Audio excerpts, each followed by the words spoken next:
நான் இந்த ஓட்டுக்கு காசெல்லாம் வாங்குறாங்கல்ல, இந்த எலெக்ஷன் வந்து ஒரு ஓட்டு எவ்வளவு போகும் நம்புறீங்க? ஓட்டுக்கு காசு வாங்குறாங்க.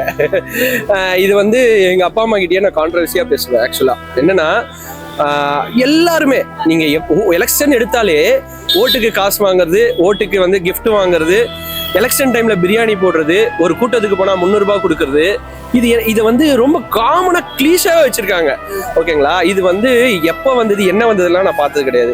ஆனா இது ரொம்ப கேவலமான விஷயம். ரொம்ப ரொம்ப ரொம்ப டர்ட்டி பாலிடிக்ஸ் இது ஆக்சுவலா. ஓகேங்களா? உங்களுக்கு பிடிச்சிருந்தா போடுங்க, பிடிக்கலையா நீங்க ஆல்ரெடி நம்மளோட ஓட் பெர்சன்டேஜ் கம்மியா தான், அப்படி வீட்டில் கூட இருந்துருங்க. அசிங்கமா ஓட்டுக்கு காசு வாங்கிட்டு அவங்க நாலு பின்ன நம்ம மூஞ்ச பார்ப்பாங்க கண்டிப்பா. எனக்கு என்னன்னா, நம்ம ஓட்டுக்கு காசு வாங்குறோம் அப்படின்னா இட்ஸ் லைக் அது வேற மாதிரி, அது சொல்லவே முடியாது. அது ரொம்ப கேவலமான விஷயம். இப்போ நான் ஓட்டுக்கு காசு வாங்கினேன்னா அப்படின்னு கேட்டிங்கன்னா, ப்ராமிஸாக நான் இது வரைக்கும் ஒரு வாட்டி கூட ஓட்டுக்கு காசு வாங்கினது இல்லை. நான் அந்த செக்டார், ஆமாம், நான் அந்த செக்டாருக்குள்ளே போனதும் இல்லை. எனக்கு காதில் வரும்போது இப்போ எனக்கு வந்து 31 ஏஜ் ஆகுது.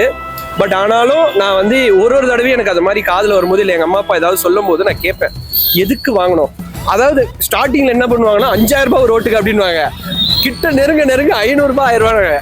500 ரூபாய் ஒரு நீங்க கஷ்டப்பட்டா ஒரு ஆட்டோ ஓட்டுனா கிடைக்கிற காசு, இல்ல கஷ்டப்பட்டா கூலி கிடைக்கிற காசு, அதை போயிட்டு ஒருத்தங்க கொடுக்குறாங்கன்னு அவங்களுக்கு ஓட்டு போடணும்னு அவசியமே இல்லைங்க. சீரியஸா சொல்றேன், வேஸ்ட். ஆனா சில அரசியல் தலைவர்கள் வந்து உங்க காசு தானே வாங்கிக்கங்க, வாங்கிட்டு எங்களுக்கு ஓட்டு போடுங்க அப்படின்னு பிரச்சாரம் பண்றாங்க. அதை எப்படி பார்க்கலாம்? உங்க காசுனா அது எப்படி வந்தது? அது எப்படி வந்ததுன்ற ஒரு ரூட் இருக்குல்ல. நம்ம பேசினா இன்னும் டீப்பராக போவோம். நிறைய விஷயங்கள் வந்து எப்படி வந்தது. இப்போ நீங்கள் வந்து ஒரு தொகுதிக்கு வந்து ஒரு 5 லட்சம் பேர் இருக்காங்க, 5 லட்சம் பேருக்கு 500 ரூபா தரீங்க அப்படின்னா அதோட கால்குலேஷன் யோசிச்சு பாருங்க, எங்கேயோ போகுது. அதை வச்சுட்டு நல்லது பண்ணுங்க. சிம்பிளான லாஜிக்கு. நீங்கள் எல்லாருக்குமே பப்ளிக்காக தெரியுங்க, உலக லெவலில் கரப்ஷன் அப்படின்றது இருக்கு.